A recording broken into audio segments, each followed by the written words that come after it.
The fog hung thick over the German countryside that April morning in 1945, and Private First Class Johnny Martinez couldn't believe what he was seeing. Out of the mist, a figure emerged. A German major, his uniform still pressed despite weeks of combat, his iron cross still gleaming on his chest like a relic from another age. Behind him, another soldier. Then 10. Then 100. Then a column that seemed to stretch back into infinity itself, disappearing into the gray morning haze. They weren't charging with fixed bayonets. They weren't fighting a desperate rearguard action. They were simply walking. Walking with their weapons slung over their shoulders, their hands raised half-heartedly, their eyes thousand-yard stare empty. Martinez had been in combat since Normandy. He'd seen the Wehrmacht fight like cornered wolves at every hedgerow, every village, every river crossing. He'd seen them counterattack at the Battle of the Bulge with such ferocity that American units had broken and run. He'd learned to respect and fear the German soldier in equal measure. But this was something else entirely. Martinez would later describe it to a Stars and Stripes reporter as watching a funeral procession. Except these men weren't mourning the dead. They weren't even mourning their own lives. They were mourning something far more abstract, far more profound. They were mourning the death of a way of war itself, the end of everything they'd been trained to believe about how battles were won and lost. This is the story of the Ruhr Pocket, and at its heart lies a mystery that defies everything we think we know about military history, about human nature, about war itself. Why did 500,000 battle-hardened German soldiers, veterans of Stalingrad, of Kursk, of Normandy, men who had sworn oaths unto death, men commanded by one of Hitler's most fanatical and capable generals to fight to the last bullet, simply quit? Not after a final, apocalyptic battle that left the earth scorched and the rivers running red. Not after a desperate, bloody last stand that would be remembered in song and story. But quietly, methodically, almost peacefully. These weren't the Volkssturm conscripts you've seen in those late war photographs. Old men with hunting rifles and teenagers in uniforms 3 sizes too large. These weren't the desperate dregs scraped from the bottom of Germany's manpower barrel. This was Army Group B, the core of German military power in the West, commanded by Field Marshal Walther Model, a man so devoted to the Nazi cause, so brilliant and ruthless in battle, that officers called him Hitler's fireman. The man sent to put out the worst conflagrations on every front. 325,000 combat troops, representing the best of what remained of the Wehrmacht, trapped in the industrial heart of Germany, the Ruhr Valley, surrounded by American forces after a lightning pincer movement executed by the U.S. 1st and 9th Armies that had cut them off from the rest of the German army. The historical context matters here. The German military had built its legendary reputation on a doctrine called Auftragstaktik, mission-type tactics. The idea was simple but devastatingly effective in practice. Give your officers a mission, not detailed orders. Trust their initiative. Trust their training. Trust their ability to read the battlefield, to outthink, outmaneuver, and outfight the enemy on the ground in the moment, adapting to circumstances that no headquarters staff could predict. 4 or 5 years of total war, this philosophy had made the German military the most feared fighting force on earth. Man for man, unit for unit, officer for officer, they were supposed to be the best. Their tactical excellence was acknowledged even by their enemies. The Americans knew this. They'd fought the Germans in North Africa, in Italy, in France. They knew that in a fair fight, the Germans were dangerous, maybe even superior. So what happened in the Ruhr? What force could make such men, heir to a military tradition stretching back to Frederick the Great, simply stop fighting? What broke the Wehrmacht? The easy answer would be that they were outnumbered. They were. The easy answer would be that they were surrounded. They were. The easy answer would be that the war was already lost, that Berlin was falling, that Hitler's Reich was in its death throes. All of that was true. But it's not the real answer. Because the German army had fought in hopeless situations before. They'd been surrounded at Stalingrad and fought until they ran out of ammunition and resorted to eating their horses. They were fighting hopeless battles all across the Eastern Front in April 1945, and they were still fighting. The answer isn't what you think. This wasn't a failure of German courage. It wasn't a collapse of morale in the traditional sense. It wasn't even really about being outnumbered or surrounded, though those factors played their part. This was the moment when courage itself became irrelevant, when the entire concept of the warrior, the skilled, brave individual soldier, became obsolete. This is the story of how the American military broke the German army without breaking their courage. They did something far more devastating. They made that courage meaningless. Let me introduce you to a man. We'll call him Hauptmann Klaus Richter, Captain Klaus Richter. He's a composite character, drawn from dozens of German accounts, memoirs, and interrogation reports, but he represents something very real. He represents the German professional officer corps at the end of the war. Richter was 31 years old in April 1945. He'd survived 3 brutal years on the Eastern Front, earned the Knight's Cross at the Battle of Kursk for holding a critical position against Soviet armor, and been wounded twice. Once by shrapnel near Kharkov, once by a sniper's bullet that had shattered his collarbone outside Minsk. He'd been sent west to recover, and had ended up in the Ruhr with the remnants of what had once been a proud infantry regiment. He was a professional in an army that was becoming increasingly amateur, a believer in a cause that was crumbling, not necessarily a believer in Hitler's politics. Many officers like him had grown quietly disillusioned as the war turned against Germany, as the promises of victory turned to ash, but a believer in something deeper, something that transcended politics. He believed in the German way of war. To understand what happened in the Ruhr, to understand why these men finally broke, you have to understand what men like Richter believed in their bones, what had been drilled into them from the moment they entered officer training.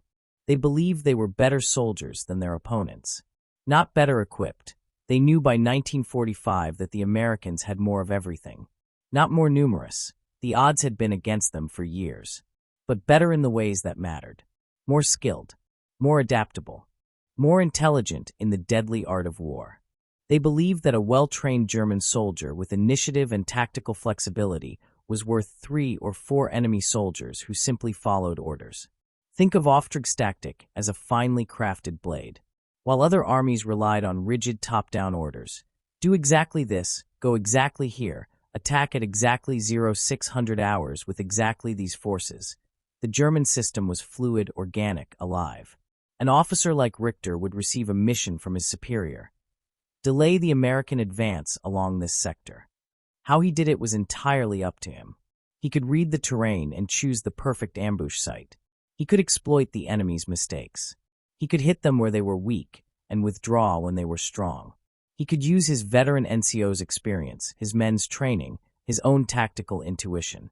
Fight smart, not hard. Win through superior skill, not superior numbers. For years, it had worked brilliantly. Against the French in 1940, German forces had seemed to dance around their enemies, appearing where they were least expected, turning flanks, encircling entire armies. Against the Soviets in 1941 and 42, outnumbered German units had repeatedly inflicted catastrophic casualties through sheer tactical excellence. Even against the Americans and British in Italy and Normandy, German units that had been written off as destroyed would suddenly counterattack from an unexpected angle, turning a rout into a victory. It was a philosophy of war built on the individual warrior, on skill, on courage married to intelligence. So there, in the industrial ruins of the Ruhr Valley, Richter and his men prepared for battle the way they'd been trained. They had chosen their ground carefully, with the eye of professionals. A perfect ambush site along a narrow road that the Americans would have to use, with clear fields of fire that would let their machine guns sweep the killing zone, and covered escape routes through the rubble that would let them fade away after inflicting maximum damage. They had maybe 40 men left in his company, down from 150 at the start of the year, but they were veterans. Every single one had survived at least 6 months of combat. They knew their business. They trusted each other. They trusted their captain.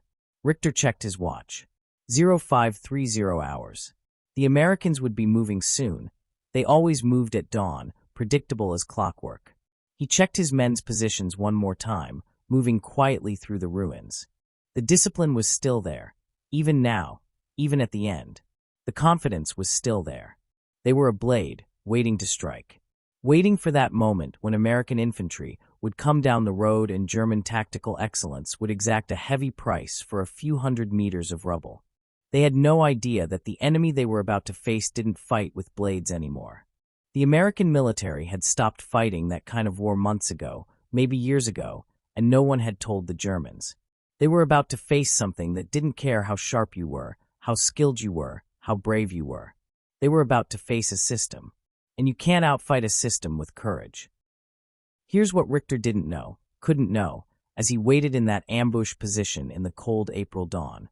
11,000 feet above him, invisible against the overcast sky, inaudible over the ambient noise of a battlefield, a tiny Piper Cub spotter plane had already seen him. Not him personally. The Americans didn't care about individual soldiers, didn't name their enemies, didn't make it personal. They'd seen movement. Vehicles. The telltale signs of a defensive position being prepared. Heat signatures, if they had infrared. Disturbed rubble. Anything that indicated the presence of German forces. Grid coordinates were immediately radioed back to a fire direction center miles behind the lines. Contact. Enemy position. Quadrant 7904. Request fire mission. The German soldier, trained to fight as an individual warrior in a war of movement and maneuver, was about to meet the American method. And the American method didn't care about individual warriors. Let me break it down for you, layer by layer, because this is where the entire philosophy of warfare changed. This is where the old world died and the new one was born. Layer 1, total information. Those little Piper Cubs, fragile-looking things that seemed like they'd blow apart in a strong wind, were everywhere, constantly, relentlessly. The Germans called them the eyes we could never close. You couldn't move a company during daylight without being seen. You couldn't concentrate forces for a counterattack. You couldn't exploit surprise, couldn't use terrain to mask your movements, couldn't do any of the things that German tactical doctrine demanded. Every movement was known, catalogued, entered into a grid system, and passed up the American command structure. The Americans had turned the battlefield transparent. They had achieved something that sounds impossible, near-perfect situational awareness. They knew where the Germans were, even when the Germans didn't know where each other were. But information is only useful if you can act on it. Which brings us to the second layer, and this is where it gets truly terrifying. Layer 2, the steel rain. The American artillery system wasn't about individual gun crews dueling with individual targets, wasn't about forward observers calling in fire to suppress a machine gun nest. It was an industrialized killing machine, a factory that produced death with ruthless efficiency. Forward observers, like the ones in those Piper Cubs, could call down fire from dozens of batteries simultaneously. They had perfected something called time on target, TOT. You need to understand what this means, because this is the key to everything. Artillery shells from batteries miles apart, in different positions, fired at different times and different angles, all calculated with mathematical precision to arrive at the exact same moment. Not a rolling barrage that you could hear coming. Not a gradual crescendo that would give you seconds to dive for cover. An instant, simultaneous cataclysm. The first explosion was also the 20th explosion, the 50th explosion. Richter was repositioning his machine gun team, giving quiet orders in the pre-dawn darkness when the world ended. There was no warning, no distant rumble, no whistling of incoming shells building to a crescendo that would let a veteran like him shout, "Incoming," and dive for the nearest hole. 1 second, he was a soldier in control of his position, a professional executing his mission. The next second, the universe exploded. Dozens of shells, 105 millimeters high explosive, 155 millimeters howitzer rounds, even massive 8-inch guns that made the earth itself seem to shudder, detonated in the same instant across his entire defensive line. The sound didn't build. It simply was. A wall of pressure and fire and flying metal that made thought impossible, made the body forget how to breathe, made reality itself seem to shatter. Men disappeared. Not killed in the traditional sense, simply ceased to exist, erased from reality.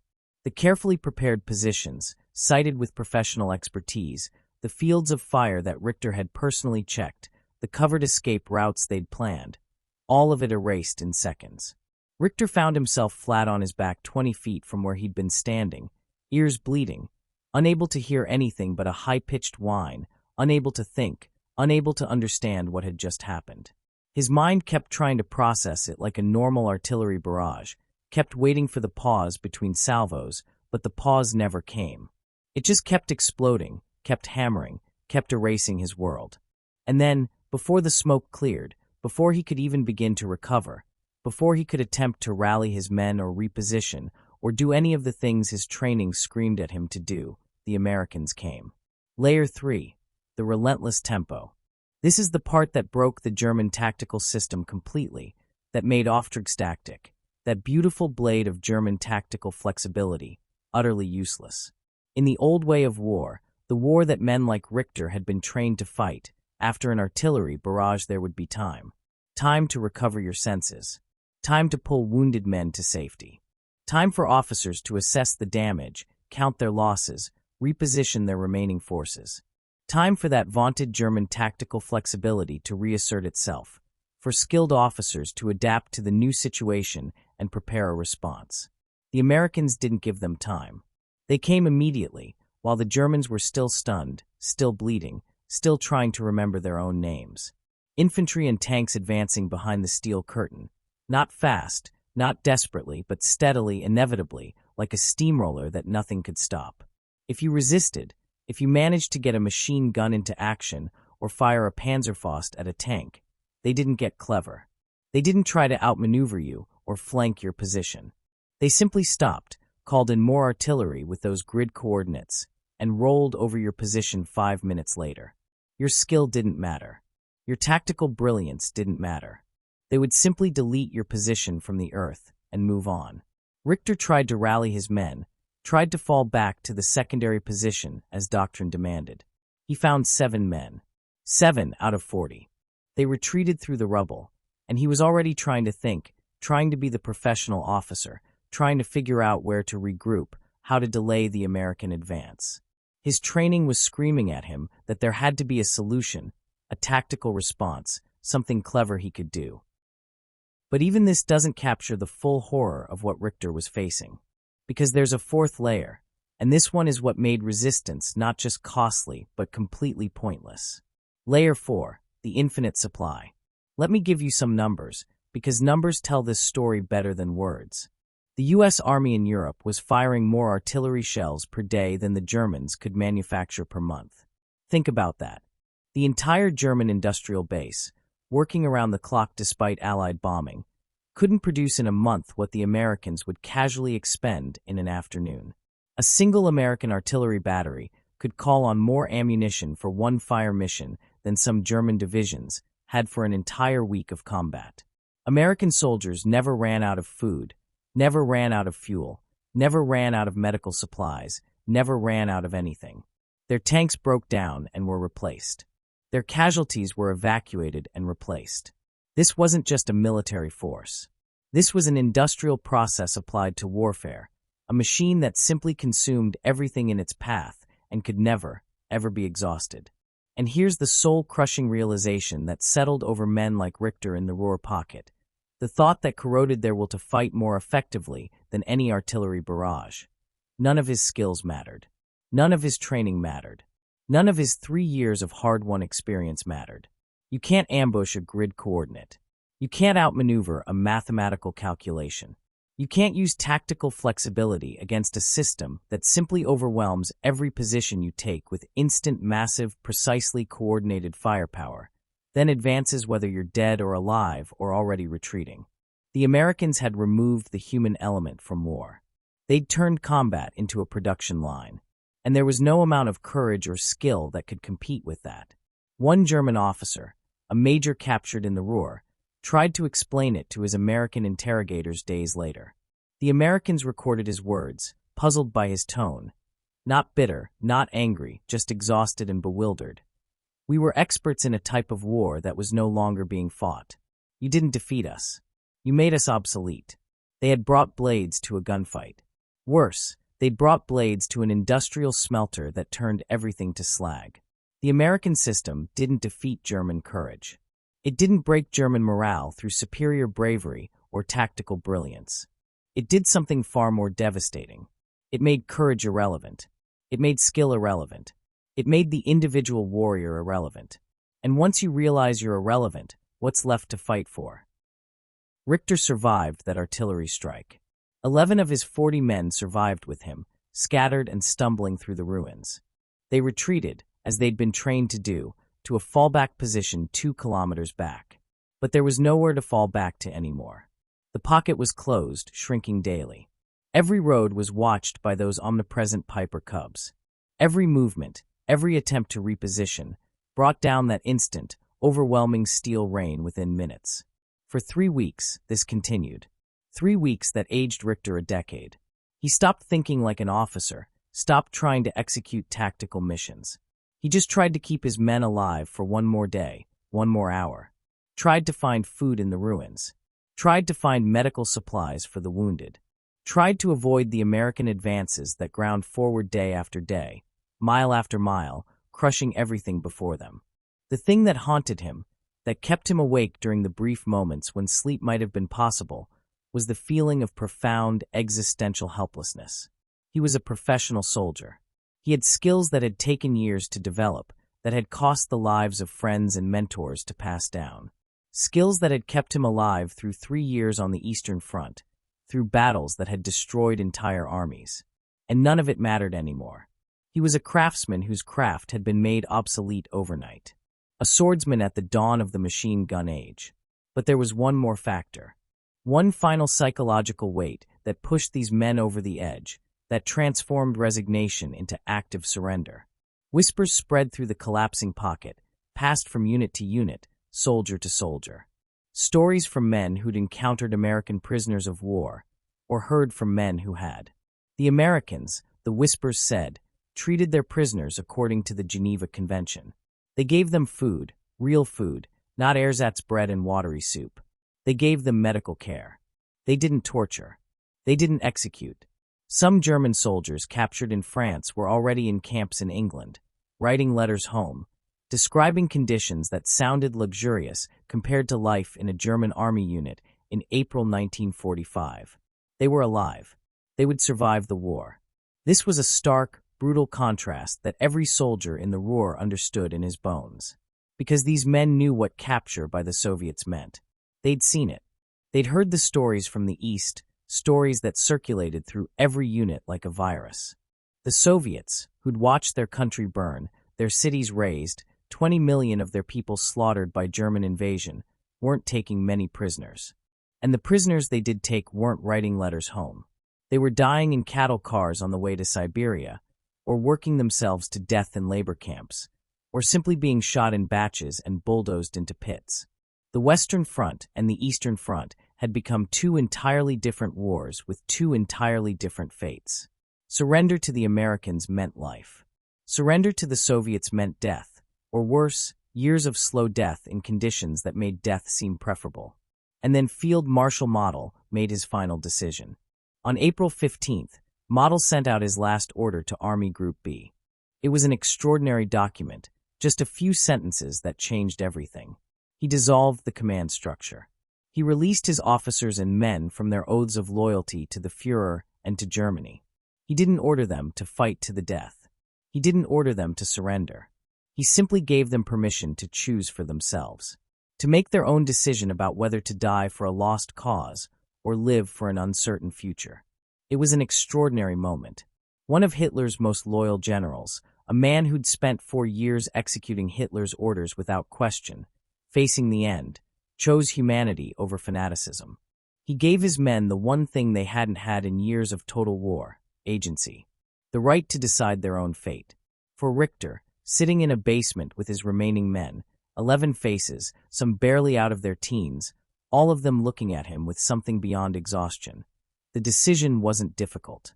He'd been thinking about it for days, trying to reconcile his professional identity with the reality of their situation, trying to find some tactical solution, some way to fulfill his mission. But there was no mission anymore. There was just survival or death. "Listen to me," Richter said, his voice hoarse from breathing concrete dust. "We're done. The Field Marshal has released us from our oaths. What happens next is your choice. But I'm going to tell you what I'm going to do. Tomorrow morning, I'm going to clean my weapon, fashion a white flag from whatever cloth I can find, and walk out toward the American lines. I'm going to choose to live. I'm going to choose to see what comes after this war. Anyone who wants to join me is welcome. Anyone who wants to keep fighting.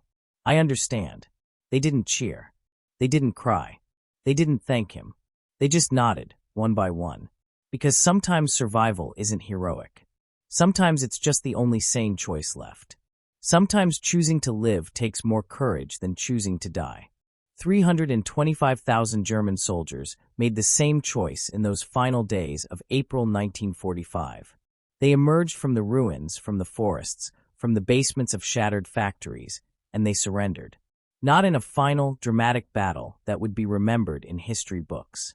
Just in long, silent columns that seemed to go on forever, that seemed to have no end. The funeral procession that Private Martinez had witnessed. Field Marshal Model didn't join them. On April 21st, he walked into a forest near Duisburg, alone, and shot himself. He couldn't live with the defeat, couldn't reconcile his identity as a German officer with the collapse of everything he'd served. But he'd given his men the chance to live with it.